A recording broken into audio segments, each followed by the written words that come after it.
Bom dia! Hoje são 3 de maio de 2018, quinta-feira, Brasília, Distrito Federal.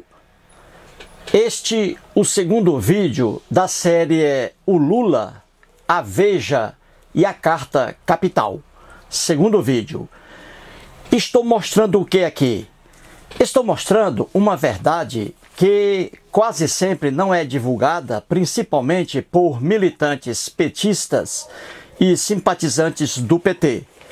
Se você conversar com algum petista, ele vai dizer que a revista Veja, que aqui está, que a revista Veja é uma revista que, de capa a capa, a linha editorial dela é em desfavor de Lula. E esse petista está com a razão. Ele tem razão. De fato, a linha ideológica, a linha editorial da revista Veja realmente é contra o Lula, em desfavor do Lula. Só que esse mesmo petista, simpatizante do PT, não vê que temos também uma revista que faz o mesmo serviço que a revista Veja, só que, ao contrário, em favor do Lula. E aqui está a revista Carta Capital, em favor de Lula, de capa a capa. Corretinho? É isso aqui que estou mostrando. Estou aqui comecei o primeiro vídeo, não é? Mostrando aqui as cartas de leitores. Leitores que escrevem para a revista Veja e leitores que escrevem para a revista Carta Capital. E vamos aqui a mais uma passagem aqui no quadro, para a gente fazer aqui a explicação. Correto, gente? Muito bem. Então vamos aqui. Aqui, revista Veja, você viu aí, e aqui a revista Carta Capital. Revista Veja, do dia 18 de abril, mês passado, né? 2018. E a Carta Capital, da mesma data. Nas páginas 22 e 24, 10 cartas de leitores para a revista Veja e 19 cartas para a revista Carta Capital. A revista Carta Capital, de capa a capa, é em favor de Lula. E a revista Veja, de capa a capa, em desfavor de Lula. A revista Veja, ela não publica matéria alguma de jornalista algum favorável ao Lula, como também a Carta Capital não publica matéria de jornalista algum desfavorável ao Lula. Correto, gente? Então, muito bem. Então, vamos aqui a mais 2 exemplos. Peguei aqui 2 cartas de leitores aqui da Veja e uma carta de uma leitora aqui da Carta Capital. E vamos ver aí onde está a razão, com quem está a verdade, correto? E isso é fácil de fazer, não é? Muito bem. Então vamos pegar aqui a primeira carta do leitor da revista Veja. É o Werther, o nome dele aí, ó. Werther Santa Cecília. Ele é de Belo Horizonte, Minas Gerais. Ele escreveu o que está aí. Muito bem. Ele diz assim: o deprimente circo-teatro comício, encenado nas 25 horas que antecederam a prisão de Lula, foi um misto de deboche à justiça brasileira. Quando haverá de fato igualdade de todos perante a lei? Pergunta aí o Werther. Ele aqui está se referindo à prisão do Lula, né? Você viu o que aconteceu um dia antes da prisão do Lula, não é isso? Naquela sexta-feira do dia 6 de abril. Ele diz aqui, o Werther, que ele achou aquilo um circo, teatro, comício preparado pelo Lula que envergonhou a justiça brasileira, não é? E o que foi que nós vimos ali, gente? Vimos ali uma ordem judicial, não é? Ordem judicial não é para ser cumprida? Ordem de juiz? É para ser cumprida. Então o juiz deu um prazo até às 17 horas do dia 6 de abril, mês passado, não é isso? Para que o Lula se entregasse voluntariamente, não é? O juiz deu um prazo aí, o Sérgio Moro, não é? Até às 17 horas do dia 6 de abril. E o que aconteceu? O Lula se entregou nesse prazo aí dado pelo juiz. O que aconteceu, gente? Eu assisti a esse espetáculo aí, aqui em casa, não é? Todinho.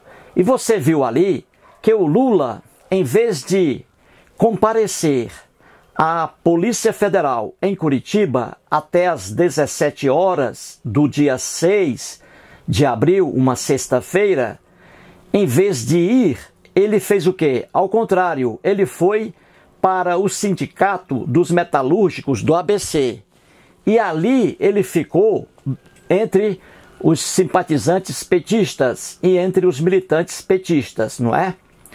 E a imprensa em cima, e ali foi aquele alvoroço. E o Lula ficou ali, dormiu ali no sindicato e nada de cumprir a ordem do juiz. E o que aconteceu? Ele disse que iria se entregar depois de uma missa, que seria, né, celebrada aí no dia seguinte, né? Que aí é o teatro comício aqui, a que se refere o Werther. Diz que aquilo ali foi um circo, foi um teatro, foi um comício do Lula, e que esse comportamento do Lula causou prejuízo à imagem da justiça brasileira, porque o Lula, em vez de obedecer a uma ordem judicial, que deve ser obedecida por todos, em vez de obedecer a uma ordem judicial, ele foi ali pegar o apoio de militantes. E muita gente ficou indignada com esse comportamento do Lula, não é? Ele ali tentando sair e os militantes petistas não deixando, não é? E a polícia foi até inteligente, porque se a polícia tivesse cumprido a ordem do juiz a partir das 17 horas daquela sexta-feira, gente, se a polícia ali fosse cumprir aquela ordem com o Lula no meio dos manifestantes, iria haver um banho de sangue. Iria haver ali um banho de sangue. Então, a polícia agiu de forma inteligente. Conversou ali com intermediários de Lula e esperou, mesmo que isso trouxesse vergonha à justiça brasileira, a Polícia Federal resolveu melhor esperar até o dia seguinte. E aí o Lula dormiu, tomou café, assistiu lá aquela celebração, né, religiosa em homenagem à falecida, né, a Marisa Letícia, que foi a esposa dele. E depois, ali já no finalzinho do dia, é que ele resolve se entregar. Então o Lula passou mais de um dia para se entregar à justiça brasileira. E isso aqui foi uma vergonha realmente para a justiça brasileira e a Polícia Federal. Mesmo pessoas não petistas, ou petistas até, vamos assim dizer, sem aquele ranço fanático, decidiu que realmente isso aqui foi uma vergonha para a justiça brasileira, não é? O Lula realmente demonstrou que não tem respeito algum ao cumprimento aí de ordem judicial, não é isso? Isso aqui é uma vergonha. O que o Werther Santa Cecília diz aqui é o que a gente chama de normalidade, né? Dentro de um sistema democrático, diante de uma decisão, de uma sentença de um juiz, o que se deve é cumprir essa decisão, não é? E depois aí tentar legalmente anular essa decisão, mas ela deve ser cumprida. Então está aí a palavra de Werther Santa Cecília. Muito bem, e coloquei aqui, gente, porque essa carta do Luiz Cláudio Tavares, está no mesmo diapasão dessa aqui do Werther. O Luiz Cláudio diz assim, veja aí: eu não vou lembrar desse dia como aquele em que, pela primeira vez no Brasil, um ex-presidente foi preso por corrupção. Vou lembrar como o dia em que apenas um homem desmoralizou o poder judiciário e a Polícia Federal perante o país e o mundo. Luiz Cláudio Tavares. O que o Luiz Cláudio Tavares escreve aqui é a mesma indignação do Werther que está aqui acima. Ele diz que o Lula, aqui, o comportamento do Lula desmoralizou o Poder Judiciário e a Polícia Federal, justamente por causa daquele papel, né, que ele fez ali antes de ser preso, não é? Ele resolveu ser preso dentro das condições dele. Ele resolveu ser preso no dia em que ele queria, que era o sábado seguinte, certo? Então é essa aqui também a indignação do Luiz Cláudio Tavares.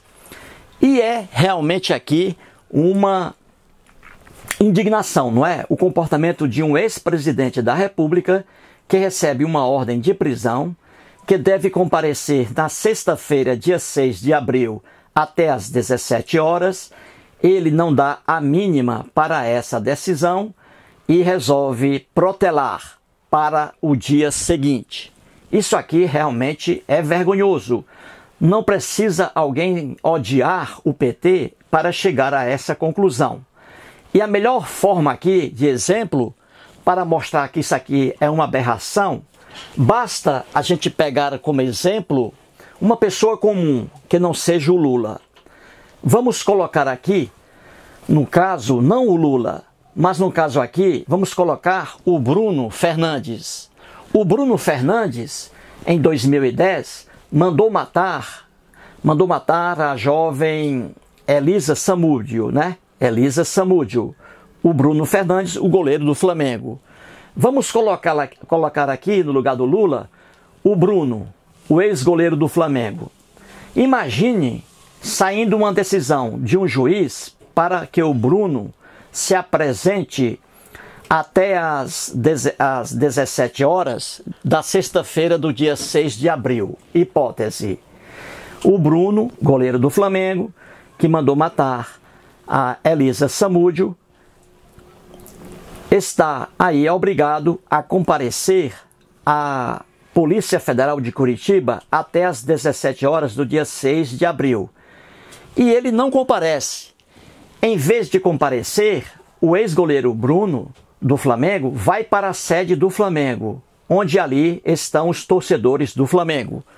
Milhares de torcedores estão ali para dar apoio ao Bruno Fernandes. E o Bruno Fernandes resolve dormir lá na sede do Flamengo e só se entrega depois de um dia, depois de tomar café, de assistir a uma missa, não é? Só depois de um dia é que ele se entrega. Qualquer brasileiro vai achar repugnante o comportamento do Bruno.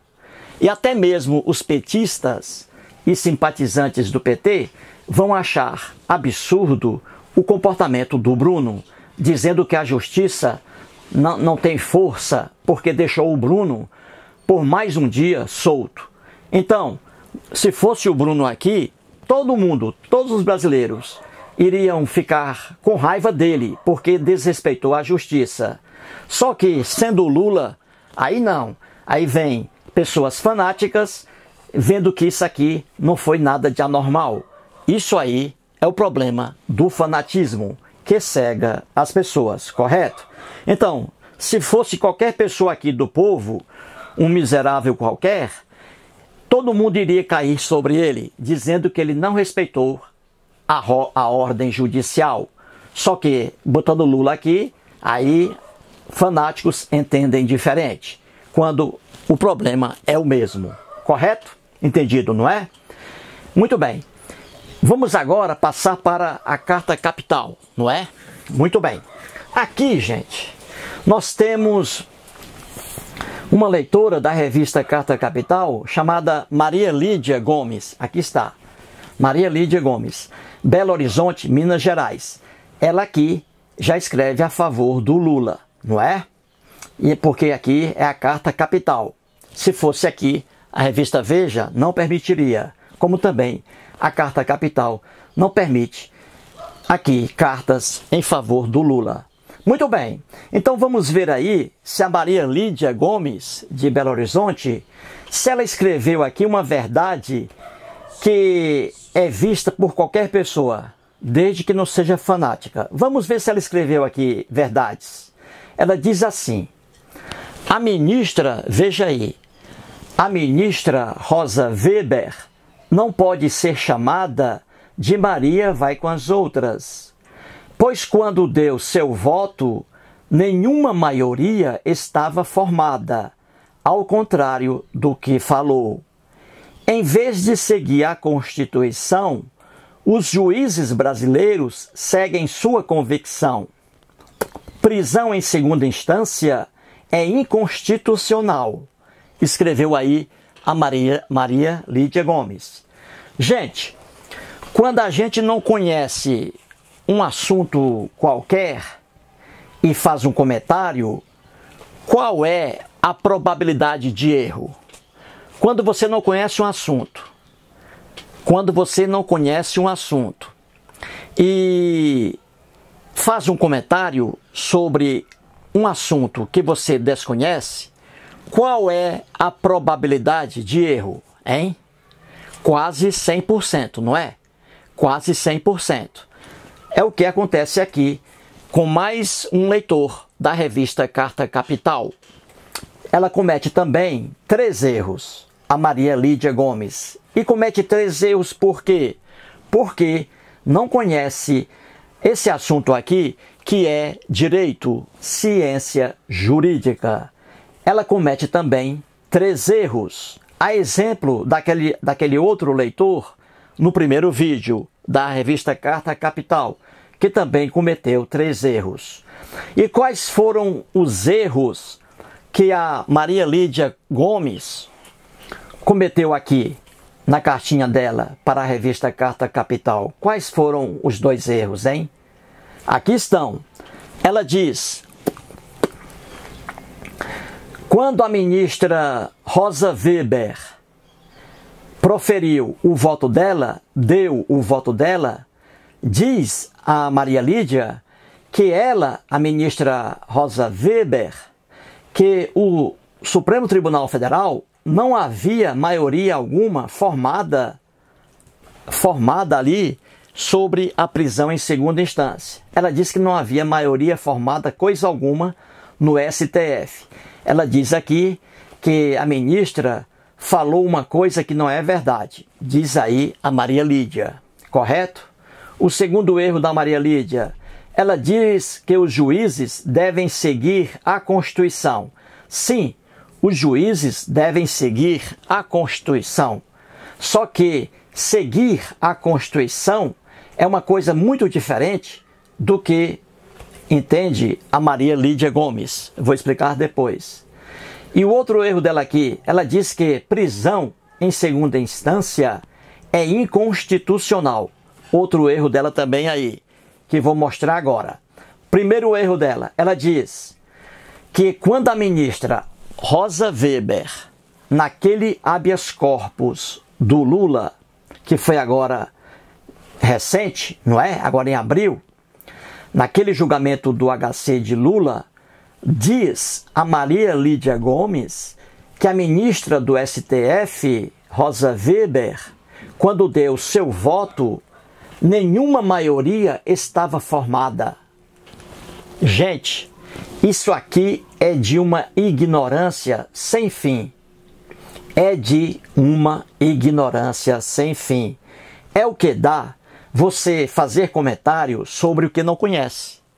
Ora, vou provar aqui que quando a ministra Rosa Weber, durante o julgamento do HC de Lula, quando ela deu o voto dela, já havia uma maioria formada a favor da prisão em segunda instância. Portanto, pura ignorância da Maria Lídia Gomes. Vamos ver. Ora, o HC de Lula, veja aqui, O HC de Lula, aqui está, o habeas corpus de Lula. Agora, em abril, mês passado, aqui está. O placar aqui, ó, do HC de Lula, habeas corpus, foi de 6-5 a favor da prisão em segunda instância. Nesse número aqui, 6, a ministra Rosa Weber, aqui no HC de Lula, votou a favor da prisão em segunda instância. Correto? Em 2016, veja aqui, antes de 2018, não é? 2016 vem antes. Pois bem, em 2016, o Supremo Tribunal Federal analisou o problema da prisão em segunda instância, em 2016. E o placar foi quanto? 6-5 a favor da prisão em segunda instância. Veja bem, em 2016, o Supremo Tribunal Federal, em plenário, analisou ali a prisão em segunda instância, e não o habeas corpus de Lula, a prisão em segunda instância. E o Supremo Tribunal, por maioria, ela disse que não há maioria aqui, ó, por maioria, o Supremo Tribunal Federal aqui, por maioria, votou a favor da prisão em segunda instância. Então, em 2018, depois de 2016, aqui está a Rosa Weber, no HC de Lula. Quando ela deu aí o voto dela no HC de Lula, ela aqui reportou-se, ela aqui está no número 6, ela reportou-se a decisão do Supremo Tribunal Federal por maioria em 2016, porque em 2016 a Rosa Weber votou a favor da prisão em segunda instância. Ela votou a favor, ou melhor dizendo, aqui em 2016 ela foi contra a prisão em segunda instância. Em 2016, ela aqui foi voto perdido. Ela foi contra a prisão em segunda instância. Só que o tribunal aqui, por maioria, ganhou aí a favor da prisão em segunda instância. Então a Rosa Weber, no julgamento de Lula, ela disse o quê? Ela disse que ela em si mesma, sem depender da decisão do Supremo Tribunal Federal, da coletividade, ela disse aqui em 2018 que estaria votando a favor da prisão em segunda instância, diferentemente do voto dela em 2016, ela estaria votando aqui a favor da prisão em segunda instância, no caso de habeas corpus do Lula, porque ela respeitava a decisão que estava em vigor no Supremo Tribunal Federal. E a visão que está em vigor no Supremo Tribunal Federal até agora, desde 2016, foi aí a favor da prisão em segunda instância. Então a Rosa Weber, agora no HC de Lula, quando ela deu seu voto, diz aqui a Maria Lídia que nenhuma maioria estava formada. Pura ignorância da Maria Lídia. Claro que a maioria estava formada em 2016. Foi a maioria do Supremo Tribunal, 6-5, que votou a favor da prisão em segunda instância. Então, quando a Rosa Weber, em 2018, deu o seu voto, havia maioria aqui no Supremo Tribunal Federal, desde 2016, a favor da prisão em segunda instância. E aí ela diz que a Rosa Weber errou, aí, ó, ao contrário do que falou. Ora, pura ignorância da Maria Lídia. Ela não acompanha as decisões do Supremo Tribunal Federal e aí faz comentários errados, comentários errôneos. Entendeu, gente?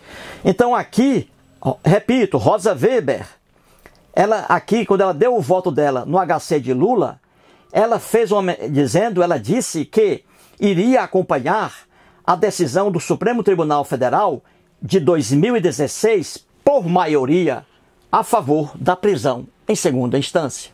Correto? É o que dá você fazer comentários sobre o que não conhece. Muito bem? E continua aqui o segundo erro. Ela diz assim, a Maria Lídia Gomes: os juízes, né, de direito devem seguir a Constituição. Mas eles seguem a Constituição. Só que a Constituição, seguir a Constituição, não é como pensa a Maria Lídia Gomes. Ela não conhece a ciência jurídica. A Constituição, se você pegar a Constituição e lê-la, você verá que ali há muitos artigos que colidem um com o outro. Então, seguir a Constituição é você analisá-la de forma sistemática, um sistema, e não por artigos isolados. Então, os juízes devem sim seguir a Constituição, mas a Constituição permite várias interpretações. E aí os juízes mudam de entendimento. Eles mudam de entendimento porque a Constituição é um documento, uma carta, a Carta Magna, que está atrelada à ciência jurídica. Eu já disse aqui que o direito é uma ciência que deve ser, e não uma ciência que é, diferentemente da matemática. A Constituição, que é um catálogo grande de leis, artigos, né? Inúmeros artigos, a Constituição, ela permite várias interpretações. Não é uma coisa fixa, imutável, como é a matemática. Por exemplo, na matemática, você diz quanto é 2 mais 2. Todo mundo sabe, 4. 2 mais 2, 4. 2 vezes 5, 10. Não há problema nenhum. Isso aí é ciência exata. É diferente do direito. O direito, ele permite interpretações. Então não existe essa de todos os juízes terem a mesma visão sobre os artigos da Constituição. É porque a Maria Lídia Gomes não sabe nada sobre ciência jurídica. Daí escrever essas bobagens aí. Muito bem? Então a Constituição é um conjunto aí de inúmeros artigos que se chocam às vezes entre eles e que precisa de interpretação. E aí entra o juiz, interpretando aí, cada um interpretando de acordo com sua convicção. De acordo com sua convicção após estudar atentamente a Constituição. Então, seguir a Constituição não é ficar cego diante da Constituição, porque ela não é um livro de matemática, ela é um livro de ciência jurídica, correto? Outro erro aqui da Maria Lídia Gomes. Ela diz com precisão que a prisão em segunda instância é inconstitucional. Ora, prisão em segunda instância é inconstitucional. Mais um erro aqui da Maria Lídia Gomes. E vou explicar bem fácil aqui. Veja, essa passagem aí da Constituição que diz: ninguém poderá ser julgado, ninguém poderá ser considerado culpado, ninguém poderá ser considerado culpado até o trânsito em julgado da sentença penal condenatória. Quando a Constituição diz isso aí, e a partir de que ano ela diz isso aí? A partir de muito tempo. A partir de muito tempo. Vamos pegar aqui a Constituição de 1988, que é a Constituição atual. Já havia aqui essa expressão: ninguém poderá ser considerado culpado até o trânsito em julgado da sentença penal condenatória. Muito bem. E como era a história aqui, hein, gente? Aqui no Brasil, de 1988 até 2009, são 21 anos. Aqui, ó, ficava a critério dos juízes. Quando uma pessoa era condenada em segunda instância, os juízes tinham a liberdade de escolher se a pessoa era presa de imediato ou se a pessoa era presa depois. Entendeu? Então, durante 21 anos aqui no Brasil, os juízes ficavam livres para escolher o que era melhor. Prender logo o réu em segunda instância ou não. Então, se isso aqui era livre no Brasil, a critério de cada juiz, durante 21 anos, como é que a Maria Lídia Gomes diz que prisão em segunda instância é inconstitucional?